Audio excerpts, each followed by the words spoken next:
sont sanctifiés sont tous issus d'un seul. C'est pourquoi il n'a pas honte de les appeler frères. Celui qui sanctifie n'a pas honte de nous appeler frères. Qui est celui qui sanctifie? Jésus. Jésus n'a pas honte de nous appeler. Est-ce que vous voyez les avantages d'être les esclaves de Dieu? Frères de Jésus. Jésus n'a pas honte de nous appeler frères. Ça veut dire que lorsque tu passes par des moments difficiles, Jésus intercède pour son frère Blaise. Jésus intercède pour son frère Fabrice, pour sa soeur, sa femme. Jésus intercède. Intercède pour ses frères.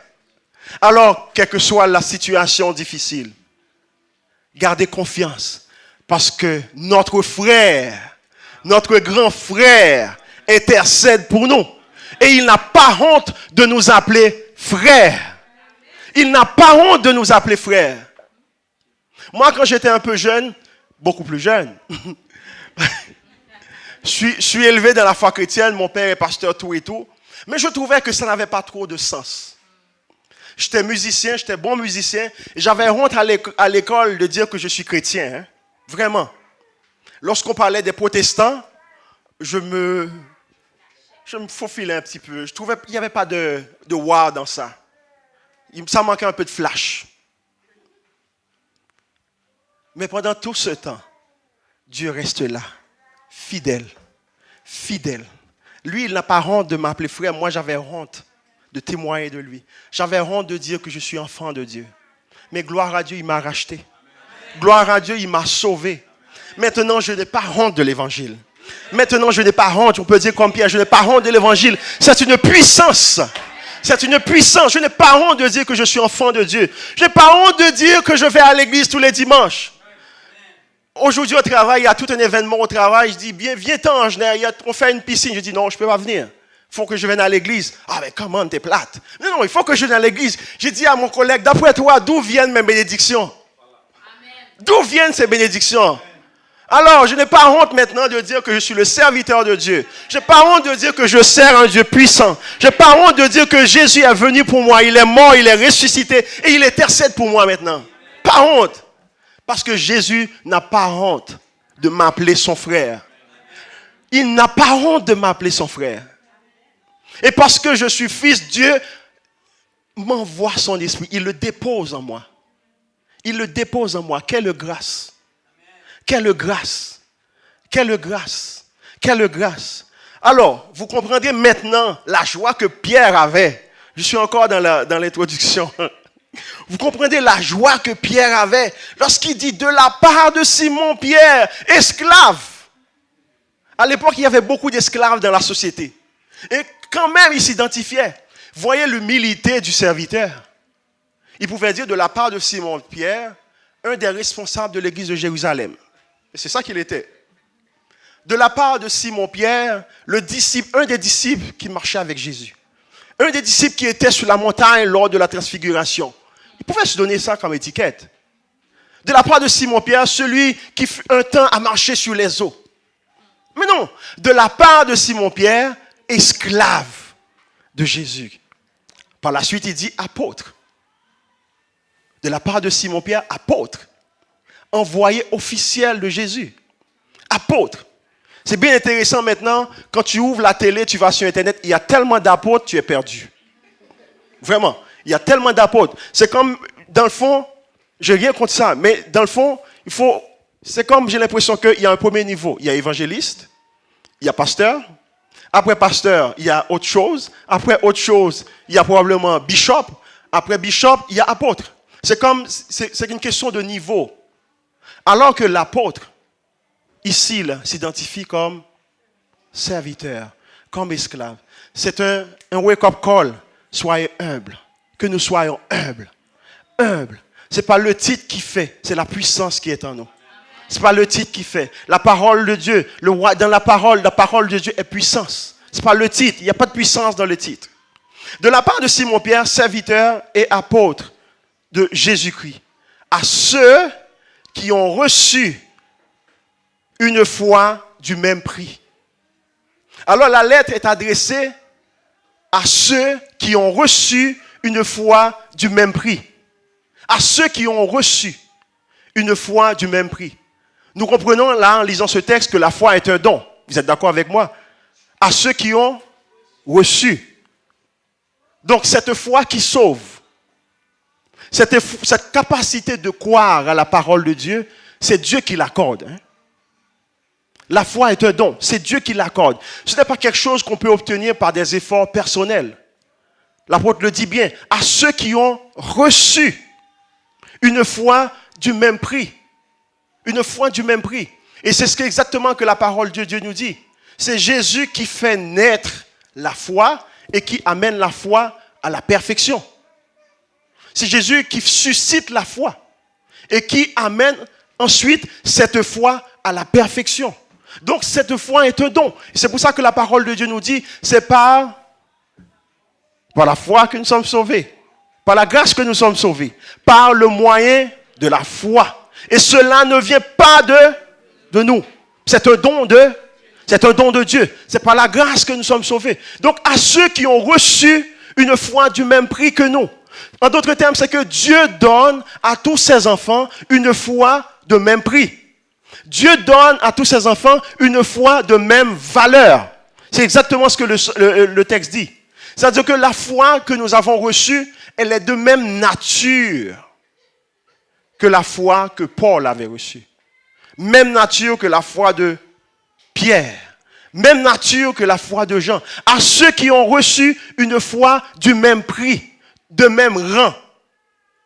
C'est-à-dire que la foi que Dieu donne à ses enfants, il n'y a pas d'acception, il n'y a pas de favoritisme. Dieu donne le même type de foi à tous ses enfants. Parce que dans le royaume de Dieu, il n'y a pas de favoritisme. Il n'y a pas de favoritisme dans le royaume de Dieu. Il n'y a pas de chrétiens de première classe. Il n'y a pas de chrétiens de seconde classe. Nous avons reçu une foi de même nature que la foi de Paul, de Pierre, de Jean, d'Étienne, de Philippe, j'en passe. À ceux qui ont reçu une foi du même prix que nous. Une foi du même prix que nous. Pourquoi? Parce que devant Dieu, comme nous dit la parole de Dieu, il n'y a pas de favoritisme. Une foi du même prix. Tous les élus ont la même nature de foi. C'est pour ça que la parole de Dieu nous dit, il y a un seul Seigneur. Il y a une seule foi. Il y a un seul baptême, un seul Dieu et Père de tous. Un seul Seigneur, une seule foi. En d'autres termes, la foi que j'ai reçue de Dieu a la même valeur que la foi de Paul. La foi que tu as reçue a la même valeur que la foi de Jean. Nous recevons la même foi. Nous recevons la même qualité de foi, si je peux le dire ainsi. La même qualité de foi que les apôtres. Cependant, la différence se trouve dans l'usage qu'on en fait. C'est là que se trouve la différence. Dieu nous donne la foi, mais qu'est-ce que tu fais de la foi reçue? Qu'est-ce que tu fais de la foi reçue? Une foi de même nature que les apôtres. Moi, lorsque je lis ça, ça me donne toute la joie du monde. Merci Seigneur, d'est-ce que tu m'as donné une foi de même rang, de même valeur que les apôtres. Parce que c'est cette foi que Pierre avait. Lorsque la parole de Dieu nous dit que Pierre, il marchait, il allait au temple. Pierre et Jean, ils montèrent au temple et puis tout d'un coup, il y avait un boiteux devant le temple qui demandait l'aumône. Et puis ce monsieur-là demandait de l'aumône à Pierre et à Jean. Qu'est-ce que Pierre lui a dit? Pierre qui a reçu la même foi que nous. Pierre qui a reçu la même valeur de foi que nous. Pierre qui a reçu la même nature de foi que nous. Pierre qui a reçu la même qualité de foi que nous. Qu'est-ce qu'il a dit? Regarde-moi. Regarde-nous. Je n'ai ni argent ni or. Mais ce que j'ai, je te le donne. Au nom de Jésus, lève-toi. Le gars, il avait la même nature de foi que nous. Dieu donne la même nature de foi. La différence se trouve dans l'utilisation qu'on en fait. La même nature de foi. Même nature de foi que Paul. Un jour, Paul prêchait l'évangile, et puis ça a l'air que Paul prêchait quand même assez long. Parce que là, lorsque vous lisez le texte, ça dit qu'il a prolongé le discours jusqu'à minuit. C'est ça que le texte nous dit. Il a prolongé le discours jusqu'à minuit. Puis il y avait un petit frère qui s'appelle Eutychus. Puis il tombe de sommeil, le gars. Qu'est-ce qu'il tombe de sommeil? Il était assis sur le bord d'une fenêtre. Il faut le faire, hein? Tu es assis sur le bord d'une fenêtre, l'homme de Dieu parle, et puis tu tombes de sommeil. Ça, il faut le faire. Fait que, il est assis sur le bord de la fenêtre, alors que Pierre prêchait. Paul, je m'excuse, prêchait. La Bible nous dit qu'il a prolongé son discours jusqu'à minuit. Puis Eutychus tombe de sommeil. Vous imaginez la suite. Il tombe. Il est tombé du 3e étage et le gars, il est mort. Et Paul qui a reçu une foi de même prix que nous. Paul qui a reçu une foi de même valeur que nous. Paul qui a reçu une foi de même qualité que nous. La parole de Dieu nous dit que l'homme de Dieu est descendu, il a pris le gars, il a pressé contre lui et puis il est remonté. Il n'a rien fait. Il n'a même pas dit, il n'a même pas ouvert la bouche pour dire, il n'a pas parlé. Puis quelque temps, on nous dit que après, à la fin du verset, on nous dit que le gars est ressuscité. Le gars est ressuscité. Eutychus n'est plus mort. Celui qui dormait est ressuscité. Parce que l'homme de Dieu l'a touché. Alors je nous encourage. Je suis en train de m'encourager aussi ce matin en vous disant ça. Je nous encourage. Notre prière doit être: Seigneur, augmente ma foi. Seigneur, fortifie ma foi. Seigneur, fais que j'excelle dans la foi. Seigneur, rends-moi fort dans la foi. Rends-moi fort dans la foi. Et Dieu, la foi que Dieu donne, cette foi vient directement du Tout-Puissant. J'ai dit tantôt, c'est le Dieu qui appelle les choses qui ne sont point comme si elles étaient. C'est le Dieu qui donne la vie aux morts. Et c'est ce Dieu-là qui nous donne la foi. Cette foi vient de lui. Que Dieu nous donne la grâce de grandir dans la foi. Ma prière, Seigneur, je veux grandir dans la foi. Je veux grandir dans la foi, je veux grandir dans la foi. Je ne veux pas rester comme ça, je veux passer à un autre niveau, je veux te plaire. Parce que la Bible dit, sans la foi, il est impossible d'être agréable à Dieu. Seigneur, je veux grandir dans la foi. Je veux passer à un autre niveau, je veux atteindre le niveau de foi qui te fait plaisir. Parce que sans la foi, il était possible d'être agréable à Dieu. Je me souviens un jour, les choses étaient... Je me souviens qu'un jour, ça fait longtemps ça, un jour. Ça remonte à plusieurs années. Je ne travaillais pas encore. Je cherchais un emploi. Et puis là, à ce moment-là, des fois, c'est quand on passe par des moments difficiles, puis c'est comme on se jette vraiment. Hein. On ne négocie pas notre prière, on ne négocie pas notre temps d'adoration, parce que les temps sont difficiles. Et ça ne devrait pas être comme ça. Mais l'homme est comme ça. Quand ça va bien, on a tendance des fois à se la couler douce. Mais quand ça va mal, on cherche, on est dans... Et Dieu est fidèle, hein? Dieu est fidèle. Et Dieu répond, Dieu bénit, Dieu protège. Dieu est fidèle. Je me souviens un jour, je cherchais un emploi, puis je déposais pas mal de CV. Ça ne marchait pas. Partout, ça ne marchait pas. Je faisais le tour, ça ne marchait pas. Ça ne marchait pas. Je déposais CV, faites des interviews. Première interview, deuxième interview, troisième. Rien. Ça ne donnait absolument rien. À un certain moment, j'étais fatigué. Puis j'ai fait une prière, il était comme, je pense, un dimanche.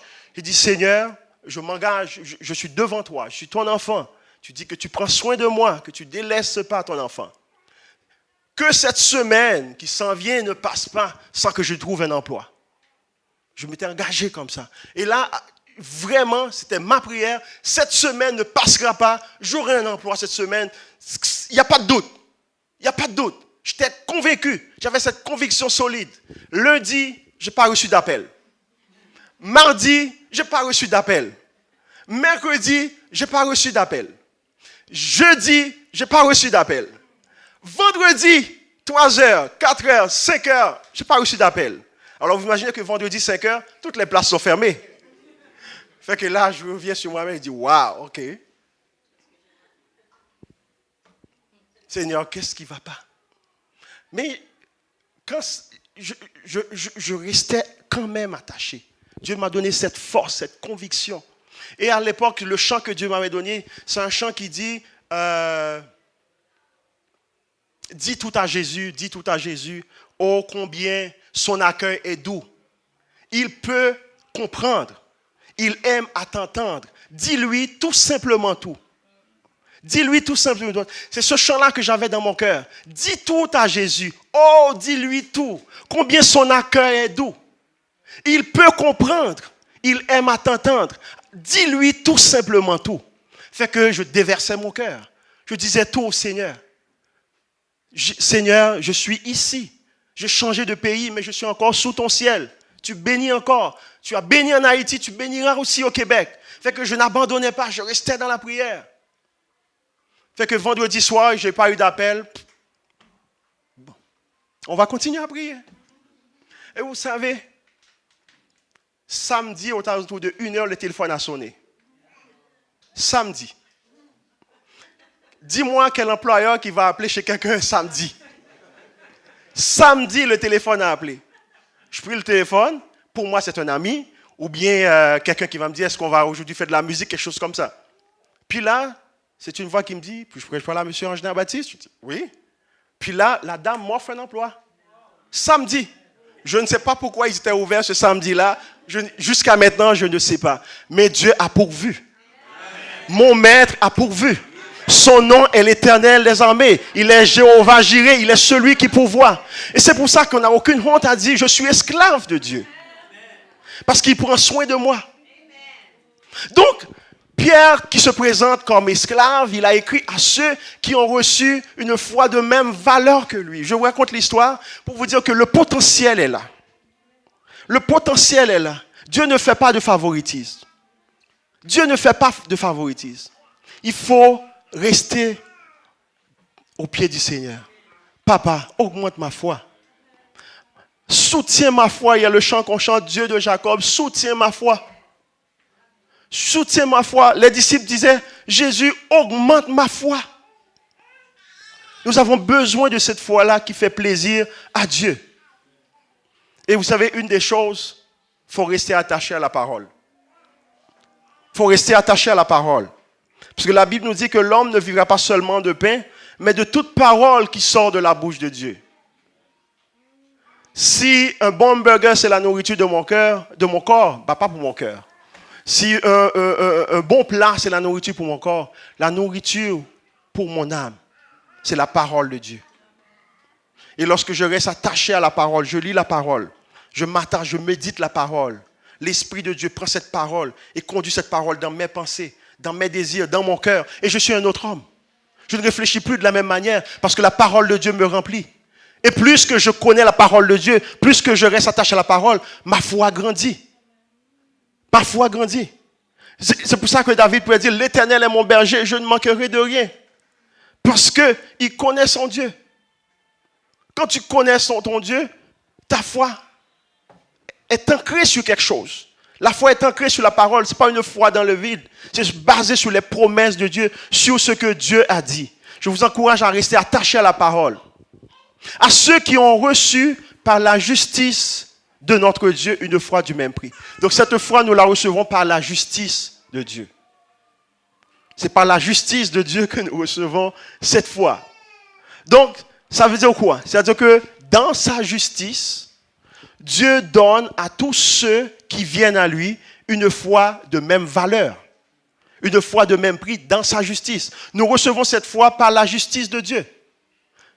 L'implication dans ça, puisque cette foi que j'ai reçue, je l'ai reçue par la justice de Dieu, je dois m'engager en retour à vivre une vie conforme à la justice de Dieu. Est-ce que vous êtes là? J'ai reçu la foi par la justice de Dieu. Dans sa justice, c'est ça que la Bible nous dit. À ceux qui ont reçu une foi du même prix que la nôtre par la justice de Dieu. Donc, c'est par la justice de Dieu. C'est la justice de Dieu qui est le canal. C'est par la justice de Dieu que j'ai reçu cette foi de même prix que les apôtres. Et l'implication pour moi en retour, puisque c'est par la justice de Dieu que j'ai reçu cette foi, en retour, je dois vivre une vie conforme à la justice de Dieu.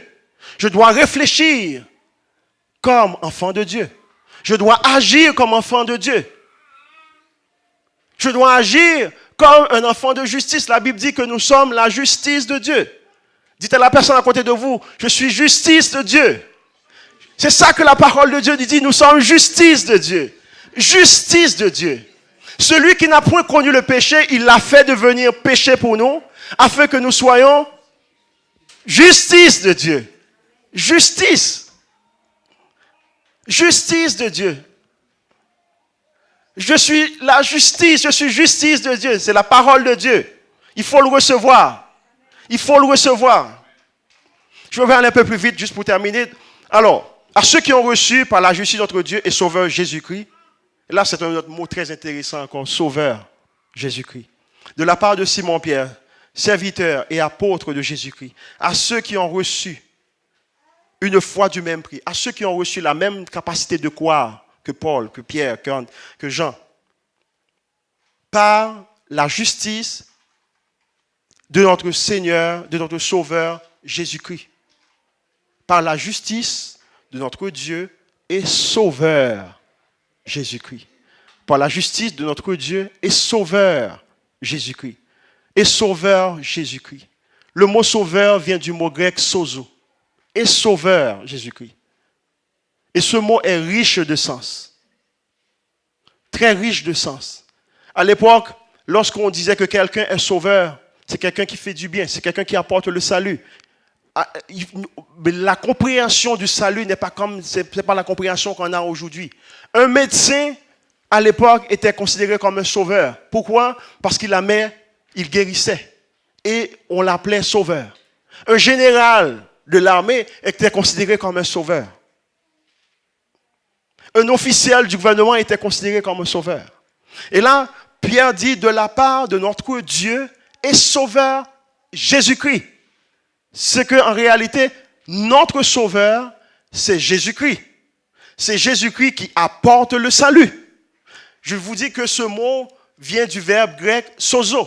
Quand vous prenez le verbe grec sozo, ça veut qu'il peut avoir plusieurs sens. Il peut dire délivrer. Il peut signifier sauver. Il peut signifier restaurer. Il peut signifier protéger. Il y a plusieurs sens dans ce mot-là. Plusieurs sens dans ce mot-là. Fait que lorsque Pierre dit par la justice de notre Dieu et Sauveur Jésus-Christ. Donc, il y a pas mal d'images derrière ce mot. C'est pas juste le salut. C'est comme un package. Par la justice de notre Seigneur Jésus-Christ. Jésus nous apporte le salut. Il est notre sauveur. Il nous apporte le salut. Et dans ce salut, il y a la guérison. Et dans ce salut, il y a la délivrance. Et dans ce salut, il y a la justification. Et dans ce salut, il y a la délivrance. C'est-à-dire qu'il ne faut pas juste s'attarder sur le mot sauveur et prendre ça comme juste un simple mot. C'est un mot qui est chargé, qui charrie pas mal de vérité. Il y a aussi l'idée de santé, de sécurité dans ce mot. Fait que lorsque moi je dis que Jésus est mon sauveur, ou bien lorsque vous dites que Jésus est votre sauveur, en réalité ce qu'on dit c'est que Jésus m'apporte le salut, Jésus m'a apporté le salut. Mais dans ce package, je suis guéri. Jésus m'apporte le salut, mais dans ce package, je suis riche. Parce que la parole de Dieu nous dit qu'il s'est fait pauvre pour que je devienne riche. Jésus m'apporte le salut, ça veut dire que je suis délivré de la puissance des ténèbres. Jésus m'apporte le salut, ça veut dire que je suis justifié. Je suis sanctifié parce qu'à la croix, il s'est fait sanctification, sagesse pour moi. Jésus est mon sauveur, ça veut dire que Jésus m'a réconcilié avec le Père. J'étais éloigné, mais il m'a réconcilié avec le Père. Jésus est mon sauveur, c'est-à-dire que Jésus m'a pardonné. Jésus m'a régénéré. Il y a toute une série d'images derrière ce mot. De la part de Simon-Pierre, serviteur et apôtre de Jésus-Christ, à ceux qui ont reçu par la justice de notre Dieu et Sauveur Jésus-Christ une foi du même prix que la nôtre. Que la grâce et la paix vous soient multipliées par la connaissance de Dieu et de Jésus notre Seigneur. Que la grâce et la paix soient multipliées à ceux qui ont reçu la foi. Que la grâce et la paix soient multipliées à ceux qui ont Jésus comme sauveur. Que la grâce et la paix vous soient données en abondance par la connaissance de Dieu. La grâce et la paix par la connaissance de Dieu. En d'autres termes, j'expérimente la paix La grâce, c'est quand je connais, quand j'ai une relation réelle avec le Seigneur. Ma paix, ma joie, la grâce vient de cette relation. Quand tu connais réellement ton maître, tu vis dans la paix. Quand tu connais réellement qui est ton maître, tu as la paix. Tu as la paix. La grâce et la paix vous soient multipliées par la connaissance. Par la connaissance de notre Seigneur. Par la connaissance. Il faut connaître notre Seigneur. Encore une fois, à travers les Écritures. Il faut lire la parole. Tu veux connaître ton maître? La parole. Il nous a créés par sa parole. Restez attachés à la parole. Restez attachés à la parole. La paix et la grâce par la connaissance du Seigneur. Et cette formule que la paix et la grâce me rappelle ce que David disait dans le psaume 23. Oui, le bonheur et la grâce m'accompagneront tous les jours de ma vie. Oui, le bonheur et la grâce m'accompagneront tous les jours de ma vie. David disait ça avec conviction, mais parce qu'il connaît son maître. Parce qu'au début du psaume, il dit, l'Éternel est mon berger. Parce qu'il connaît son maître, qui est le bon berger, il peut dire à la fin, oui, le bonheur et la grâce m'accompagneront tous les jours de ma vie. Dans une autre psaume, il dit, si une armée se campait contre moi, je n'aurais aucune crainte. Ce n'est pas un groupe, ce n'est pas une ou deux personnes. Si une armée se campait, je n'aurais aucune crainte. Pourquoi? Parce que je connais mon Dieu. Parce que je connais mon Dieu. Alors, je voulais ça comme dernier mot, que la grâce et la paix vous soient données en abondance par la connaissance intime de Dieu. Par la connaissance de Dieu. Vous aurez la paix, cette paix qui surpasse toute intelligence, en grandissant dans la connaissance. Et c'est pour ça que Pierre priait pour les chrétiens de Colosse. Je prie que vous grandissiez dans la connaissance. Grandir dans la connaissance. Pierre faisait la même chose. Il dit, croissez et grandissez dans la connaissance. Plus que tu connais ton maître, c'est plus que tu vis dans la paix. Plus que tu connais ton maître, c'est plus que tu vis dans la paix. Paul, il connaissait bien son maître. Il disait, et mon Dieu pourvoira à tous vos besoins. Mon Dieu pourvoira à tous vos besoins. Quand tu sais, quand tu connais, quand tu sais ce que ton maître peut faire, tu n'as aucun doute. Il n'y a pas de place pour la peur. Il n'y a pas de place pour les inquiétudes. Parce que je sais que mon maître ne me délaisserait pas. Mon maître ne m'abandonnera pas. Mon maître est fidèle. Alors que la grâce et la paix vous soient données par la connaissance de Dieu. Amen. Que Dieu vous bénisse. Amen.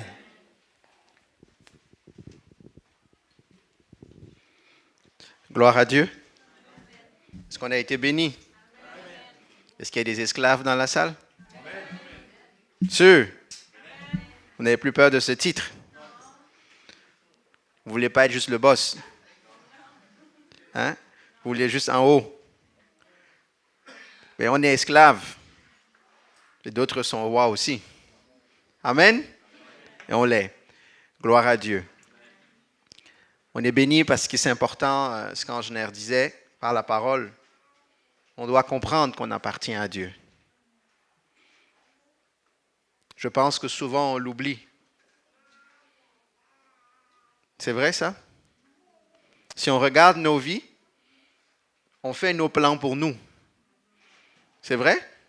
Puis on dit à Dieu, aide-moi à arriver. Comme tu es tout puissant. Aide-moi à avoir le travail qui me fera du bien. Aide-moi à avoir le conjoint ou la conjointe. Aide-moi. Et on passe toute notre vie à voir Dieu comme celui qui nous accompagne dans nos plans. En fait, Dieu est comme notre carte de guichet. Hein? Tu arrives devant le magasin, tu dis, OK, c'est ça que je veux. Et je prie. Tu arrives devant, c'est ça que je veux. Seigneur, tu es capable. Malheureusement, avec un sourire en coin, je dirais, ça ressemble un peu à nos vies avec Dieu. Et de tous les titres, comme Angénaire l'a bien dit, Qui aimerait se présenter ici à... Ah, qu'est-ce que tu fais à l'église? Je suis l'esclave à l'église. Hein? Esclave et chantre. Esclave et pasteur. Esclave et je ne sais pas ce que tu fais. Non, on va dire je suis pasteur. Je chante à l'église. Je suis directeur de la chorale. Je suis responsable de l'accueil. Est-ce que c'est vrai ça? Si on nous demande qu'est-ce qu'on fait, on ne va pas sortir esclave en premier. Il faut vraiment qu'on nous pousse au fond pour qu'on accepte d'utiliser ce mot. Mais notre vie appartient à Dieu. Je prie que Dieu nous touche et qu'on réalise cela. On doit avoir des plans pour soi, hein? C'est vrai? Il faut avoir des plans pour soi. Mais il faut aussi adopter les plans de Dieu.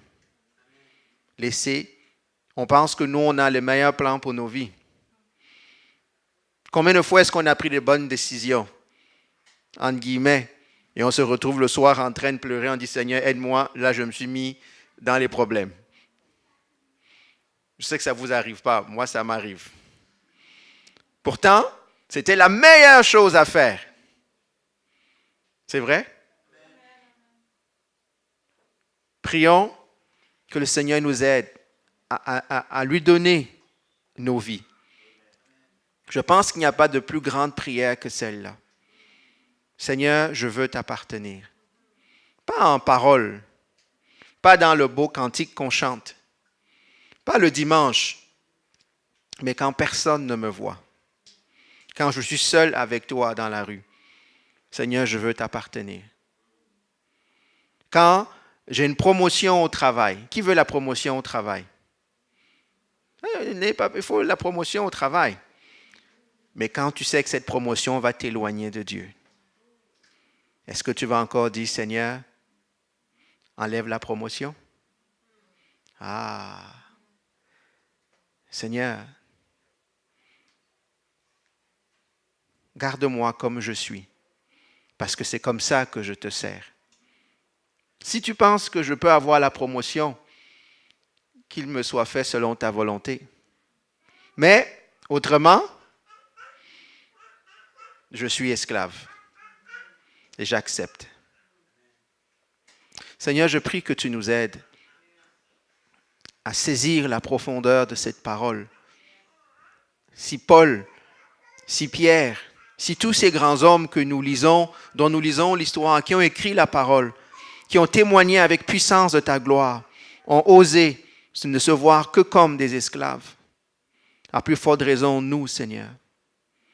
Si eux n'étaient pas dignes, si Jean-Baptiste n'était pas digne de délacer tes chaussures, je ne suis même pas sûr que j'étais digne de toucher les chaussures de Jean-Baptiste, Seigneur. Et si ce genre de personne, Seigneur, s'appelle esclave, alors, à plus forte raison, nous devons l'être, Seigneur. Merci pour la grâce que tu nous donnes de nous voir tels que nous devons être, Seigneur, avec toute la valeur. Parce que esclave de Dieu, ce n'est pas esclave du monde. Parce que esclave de Dieu, ce n'est pas esclave de Satan. Seigneur, je prie que tu étendes ta main et aide-nous, ô Dieu, à avoir ce cœur d'esclave, ce cœur de serviteur. Seigneur, à ce cœur qui te dit, Seigneur, me voici, prends tout. Et je le fais avec joie. C'est difficile, on va le reconnaître, Seigneur. Très difficile. Mais aide-nous la force de le dire avec joie. Peut-être au début en serrant les dents, mais à force de le dire et de le vivre, de voir comment tu es un maître qui pourvoit, un maître qui protège, un maître qui délivre, un maître qui guérit, un maître qui répond à nos prières. Alors nous serons fiers de dire haut et fort, esclaves de Jésus-Christ, notre Sauveur et notre Dieu. Seigneur, je prie pour tous ceux qui ont la difficulté sur ce point. Parle à leur cœur, Seigneur.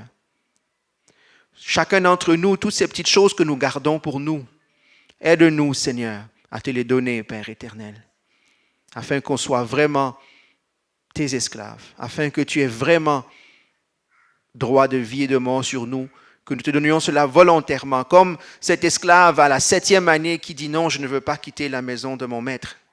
parce que c'était un bon maître. Oh, je te bénis et je te rends grâce. Qu'il en soit ainsi.